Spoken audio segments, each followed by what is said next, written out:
There are two words that are probably responsible for launching more failed businesses than any other two words in the English language and probably in history. Great job. This episode is more of an opinion. It's my opinion. And it's an opinion about one of my biggest pet peeves. And it is linked directly to trust, to lack of trust, the decline of trustworthiness, and the decline of excellence and exceptionalism. I will be using my trust model to explain it right after this.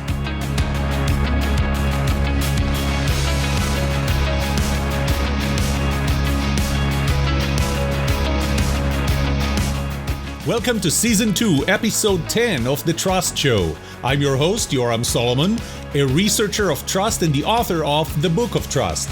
In this educational podcast, I will share with you everything that I know and discovered about trust. I will challenge you to think differently about trust, but not only will I teach you about trust, I will also give you actionable advice on how to build trust, be trusted, and know who to trust. Because the answer to these two questions will have the biggest impact on your personal and professional success or failure. Can I trust you? And can you trust me?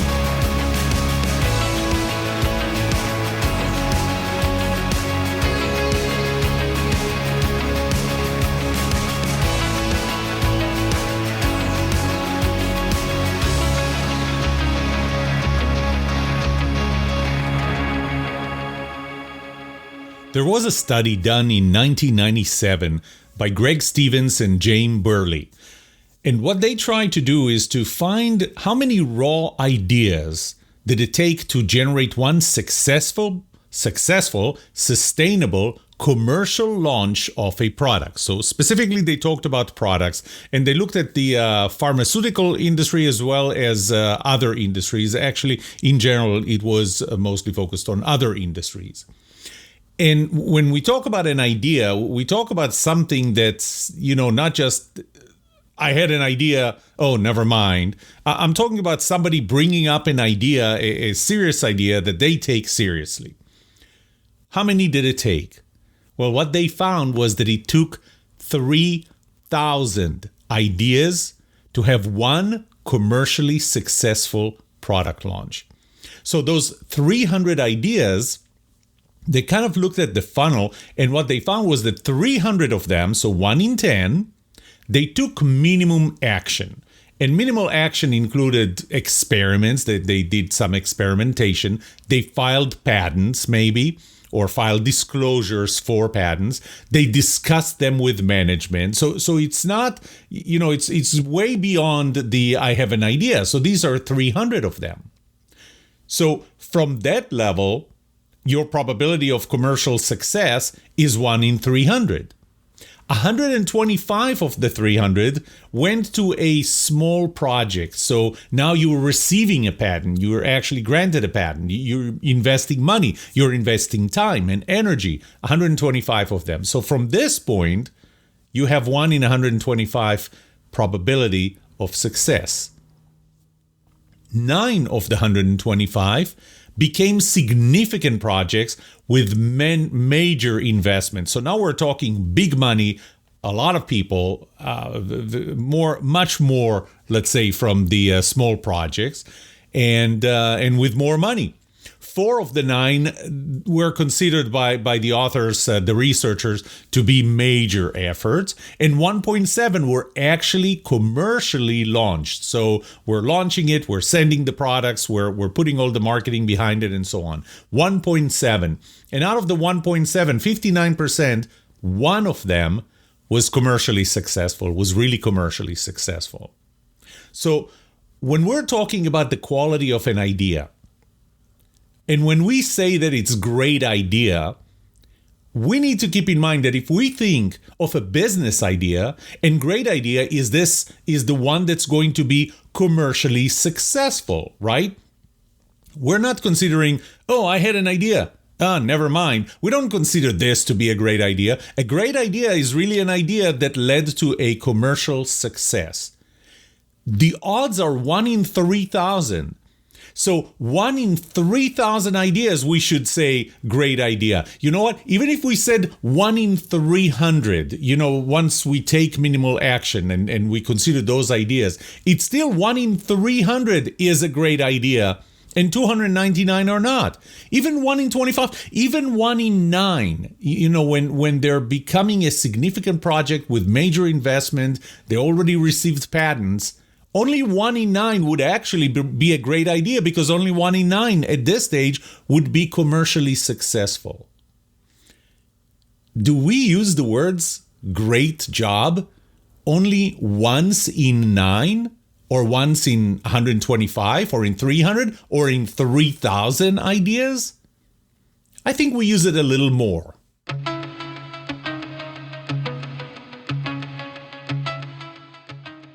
I'll tell you a little personal story. I was born with big feet, and I was afraid of the water initially, and somehow my mother managed to convince me to get into a pool and to start training, and I started training. And what they found was that my big feet actually were an asset for swimming breaststroke.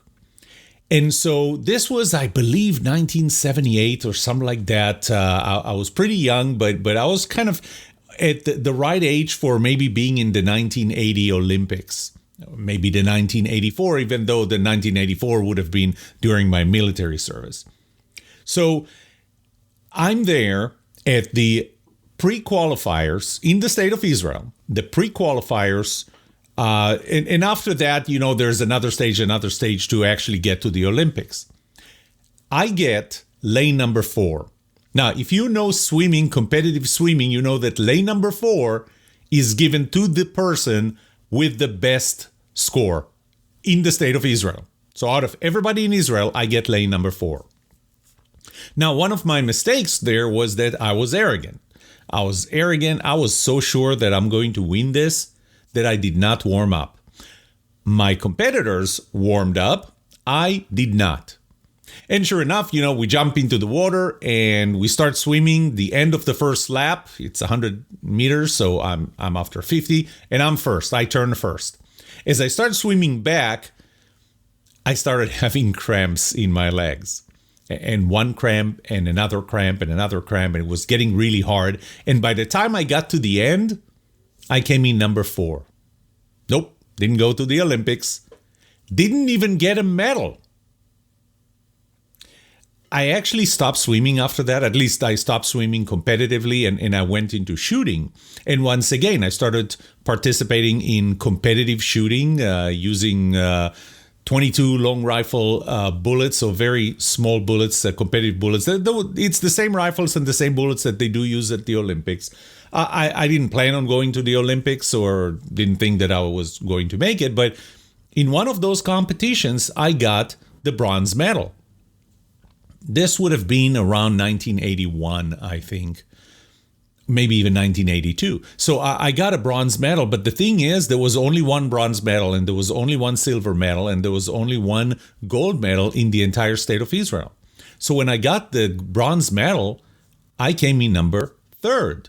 Total. Only 3 medals were given. And I still have that medal and a few others that I won.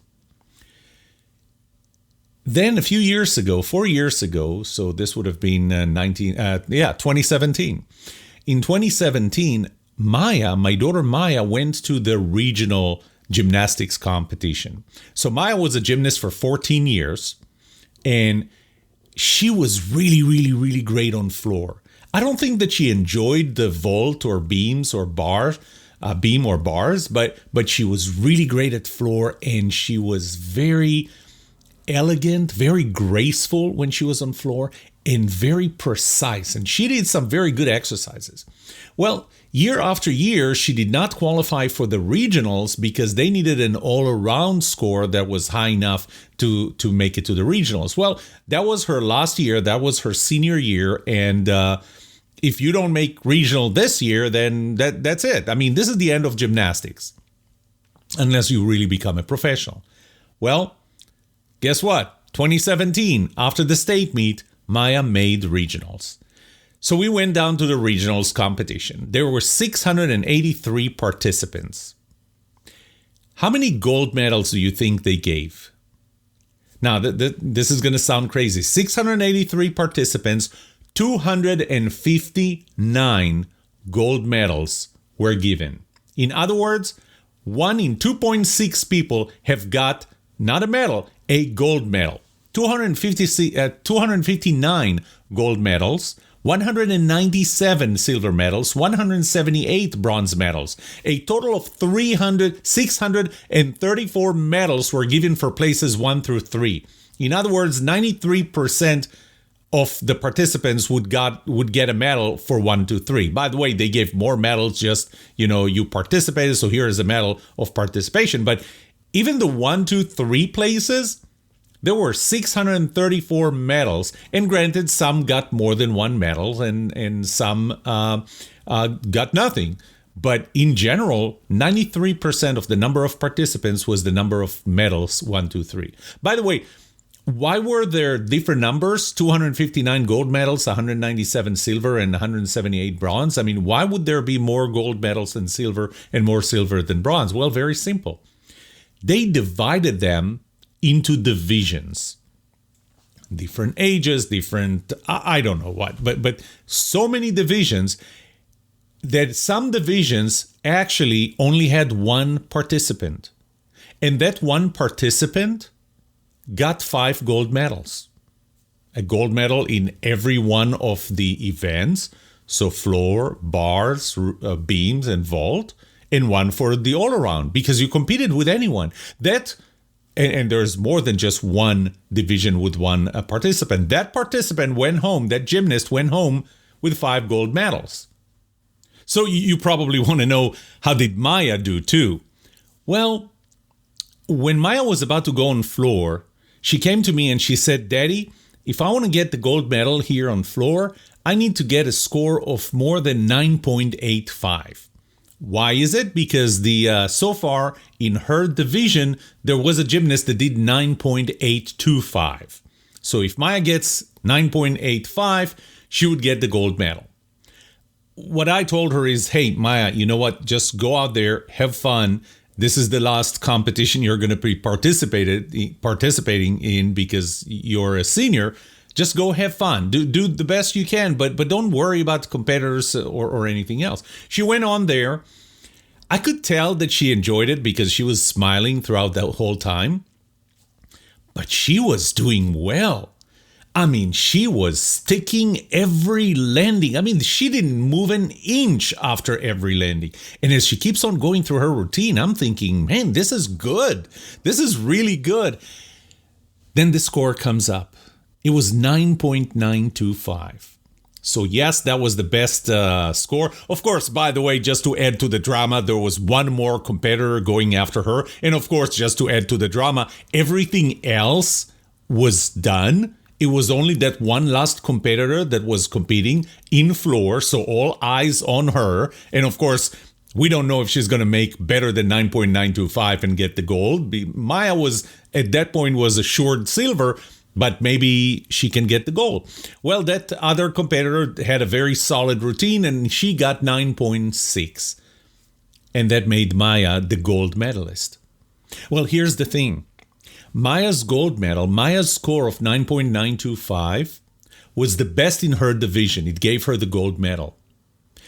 It was best in that regional competition, period.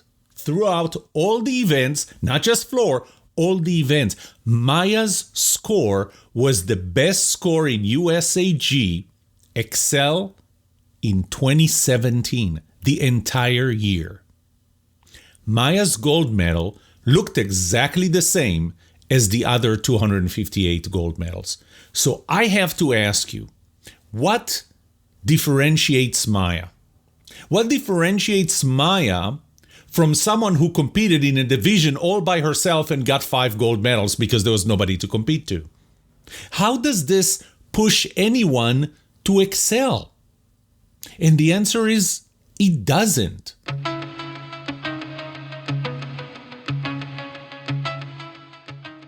You may know that I teach entrepreneurship in the Cox Graduate School of Business in SMU University. And here's something that I tell my students in the first 15 minutes of my class.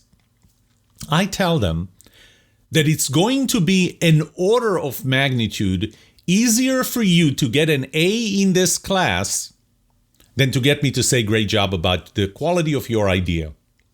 Now, the class that I'm teaching is not a class about generating the idea or having a good idea. So this is why the grade is not really reflective of how good your idea is. The class is about your ability to criticize it, to know if it's good or bad, to know how differentiated it is, to know how much value it brings, to be able to write a business plan, defend that business plan, present that business plan. So that's what I grade them on. And as I said, it's an order of magnitude easy to get an A because, I give them a lot of content and I help them throughout the process. And not the quality of the idea. But some of them do build companies there. Some of them do want to start a new business and do want to play with an idea. And I don't just want to tell them great job because, that's what people do.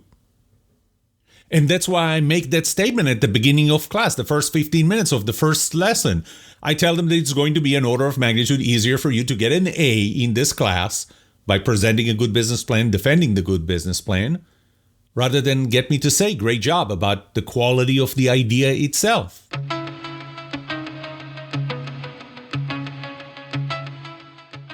So why do we do that? Before I talk about the consequences, why do we do that? Why do we say great job so easily? Well, one reason is because we don't want to get sued. If you go to my TED Talk, my TED Talk was, the title was, The Day That Forever Changed America's Culture. And I talk about the fact that 1.7% of the GDP, the US GDP, is spent on civil litigation. I mean, we get sued for everything. I may not say great job and get sued because I'm not a good professor for not saying great job about something that's actually not great. The next reason we do that is because we don't feel comfortable giving feedback. One thing that I found in my surveys was that people were 10 times more likely to say that they don't feel comfortable arguing in general. They try to avoid arguments and they feel that arguments are not productive. 10 times more when you have low trust than when you have high trust. In another episode, I think the next episode, I'll talk about the decline of trust and why is trust declining. But the fact that trust is declining has a big impact because one thing that I found in my surveys is that there's 106% correlation of my willingness to give feedback to the level of trust that I have in you, in how you're going to take that feedback. As a result, we're becoming weak. We're becoming weak in our inability to give feedback. They're becoming weak in their inability to accept feedback, which kind of brings a line that I really love, and probably you do, from the movie A Few Good Men, when Jack Nicholson says, "You want the truth? You can't handle the truth. Son, okay, never mind." So we can't handle the truth.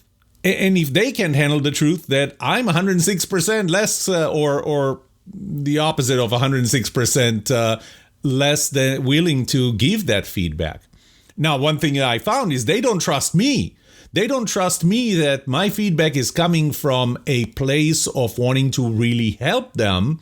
They think that I'm just trying to hurt them. And trust me, I had those conversations where I gave someone direct feedback and their reaction was a reaction where you're going to go, and I did go, "That's the last time I give you feedback on something." By the way, I try to actually say that. When somebody is not receptive to the feedback, and by receptive, I'm not expecting them to accept it and say, "Okay, this is it, and I'm not going to do it. It's a bad idea." I'm just talking about how you're accepting. I'm just talking about whether you're listening to that or not, to my feedback or not. I found a 76% correlation of whether you trust me to whether you're going to be receptive to feedback that you come from me. And then when the feedback, or I give you feedback, and I try and do it as best as I can, and you have a severe allergic reaction to my feedback, guess if I'm going to give you feedback again? No. So how does that serve you? The fact that I'm not going to give you direct, unfiltered, unsweetened feedback. You know, we don't even know how to give feedback well, and that's probably one of the reasons why people are so not receptive. And this is going to be something that I'm going to talk about in a later episode that will be titled, probably based on one of my sessions that I deliver, Give Feedback Like You Care, Take Feedback Like It Matters. So I'll talk more about that in a later show. But you know, if you're about to give feedback and you're not even sure if the other person is going to be receptive or not, one thing that goes through your mind today is, hey, you know what? Life's too short. Let's kick that can down the road. Let's make this somebody else's problem. And that's why we don't give feedback, real feedback. This is why we say, great job, instead of saying what we really mean. One more place where you can find another analysis of this is my 8th book that's called Cause of Death, Political Correctness. I wrote this together with Lori Van, who's a non-suicidal self-injury specialist and counselor. We collaborated on that. The subtitle of the book is How Political Correctness Kills Creativity, Productivity, and Children. That might be another source for you to read some of the research behind why we say great job.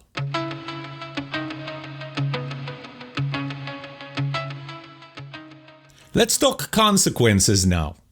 What if I said great job to something that is mediocre? Because remember, 1 in 3,000 is really going to be a great job if we're talking about product launch. One thing I didn't mention in that same study from 1997, it's 1 in 3,000 generally.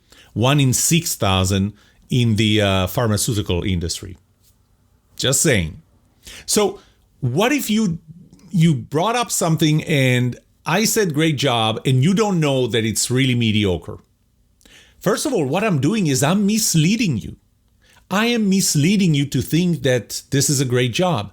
And I'm misleading you because I'm probably in a position of authority. So, for example, I'm your entrepreneurship professor, and I tell you that this is a great job, and therefore you think that it is, when in fact it's not.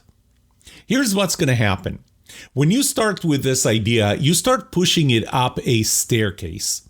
That staircase, as you go up, 2 things happen. One is the criticality of the evaluation increases. People are becoming more critical, more objective in criticizing your ideas, and the emotional investment declines because you're as emotionally invested in your idea as anybody ever will be.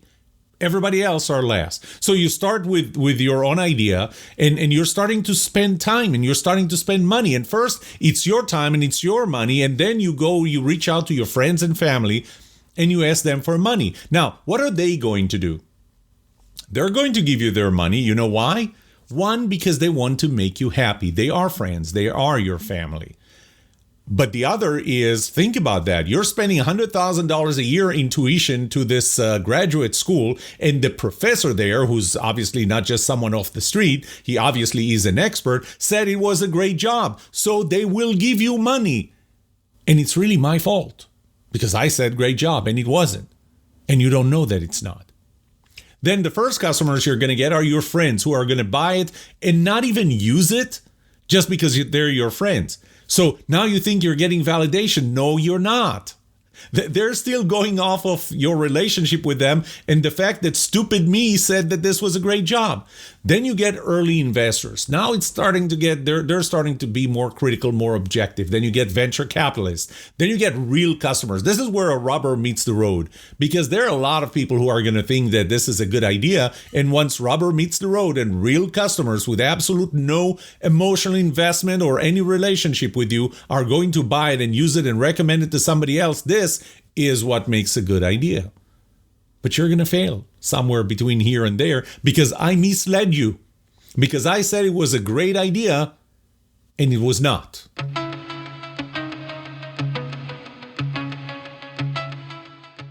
But what if you know that it's not a good idea? What if you came up with something and you think to yourself, hey, it's stupid and I'm going to ask Yoram and I said it's a great idea. Now, I may say it's a great idea and convince you that it's a great idea. Then we're going back to the I'm misleading you. But let's say that I said great job or great idea and you still know that it's mediocre. There are one of two things that you're going to think about me.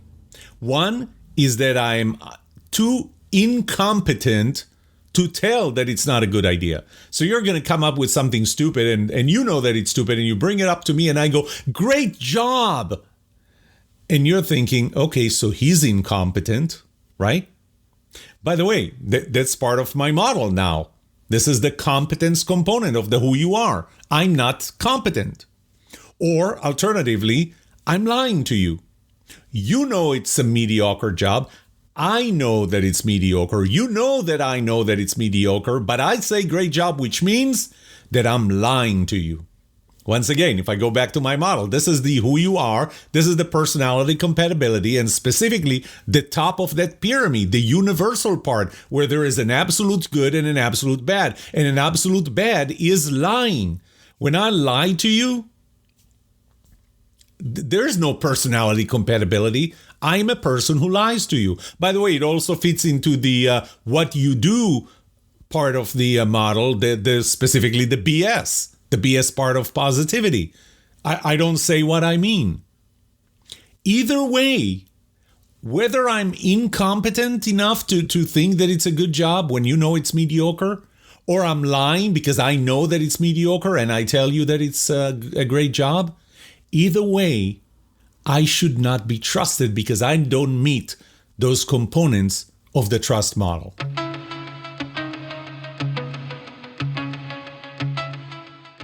Let's stick with trust in this whole participation trophy. So can you trust someone based on the fact that they have a trophy or they have a medal or that someone said, great job?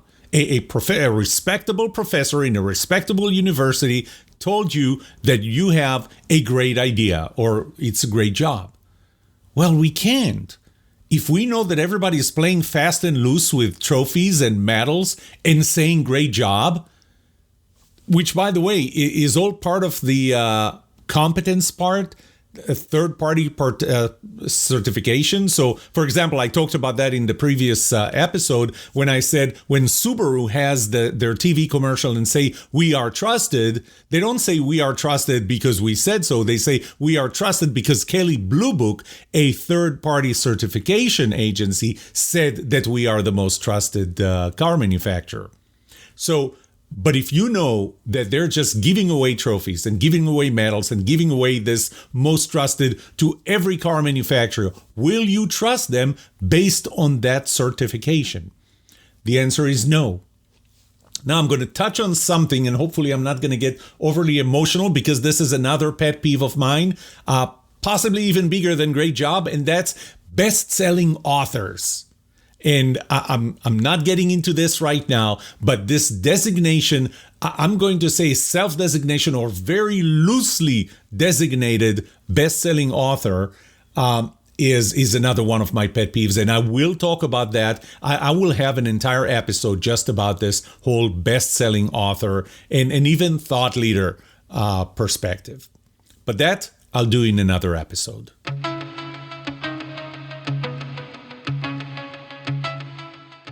So what do? First of all, say great job or great idea only when you really think that it is a great job, when you know that it's a great job, not when you think because you don't know enough. When you really think and really know that this is a great job, you know what? If this is a business idea, say great job when you're really to personally put money into it.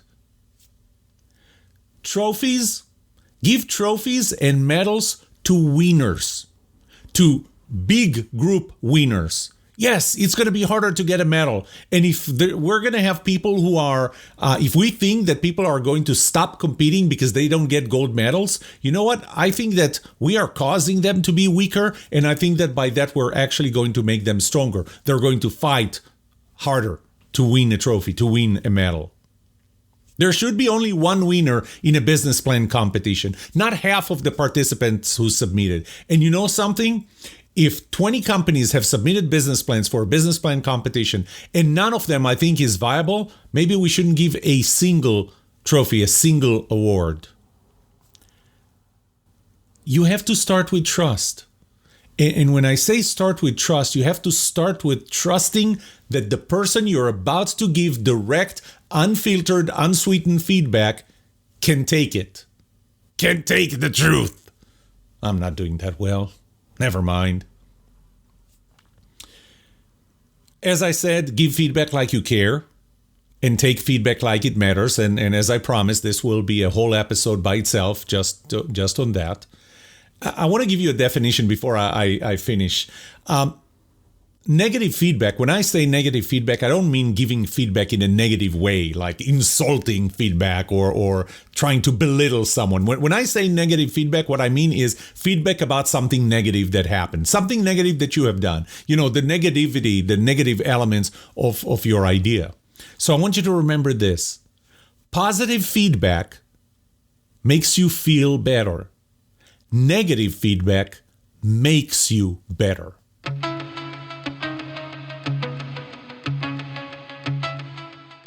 Can't believe we're already past the 30-minute mark, but I'm done with this topic.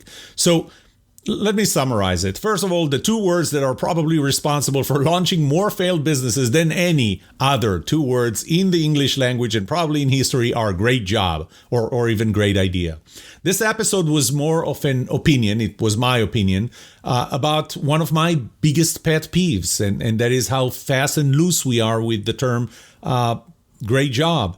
It's linked to trust, the lack of trust, the decline of trustworthiness, and the decline of excellence and exceptionalism.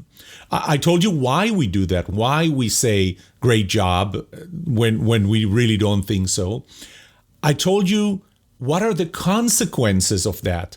If I tell you great job and you don't know that it's not, or even when you do know, and when you know that it's mediocre, and you know that I know that it's mediocre, that all causes lack of trust. Well, this was the last episode of Season 2, and we're going to start Season 3, recording Season 3 next week. So first of all, I want you to I'll kind of summarize it. Season 1 was the what is trust. It had the 8 laws of trust and a few other things. Season 2, that ends now, focused on what makes you trustworthy. So I shared my model, the 6 components, the 2 parts, the who you are and what you do. Season 3 is going to cover the how, the process that will make you more trusted through 7 steps. This will complete what I may end up calling the Trust 867 model. 8 laws of trust, 6 components of trustworthiness, and 7 steps to become trusted. I'll see you in the next season.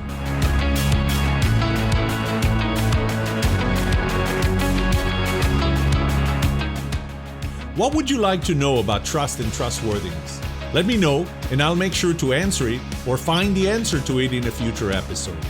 I would love to hear from you. Email me at yoram@thetrustshow.com. That's yoram@thetrustshow.com.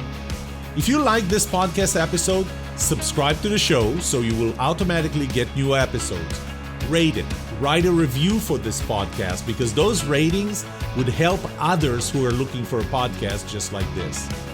If you're looking for more resources to learn about how to build trust, be trusted, or know who to trust, look up my online course at trustedatwork.com. Find my books on Amazon or go to my website, yoramsolomon.com. And remember one thing, the answer to these 2 questions will have the biggest impact on your personal and professional success or failure. Can I trust you? And can you trust me? Thank you for listening.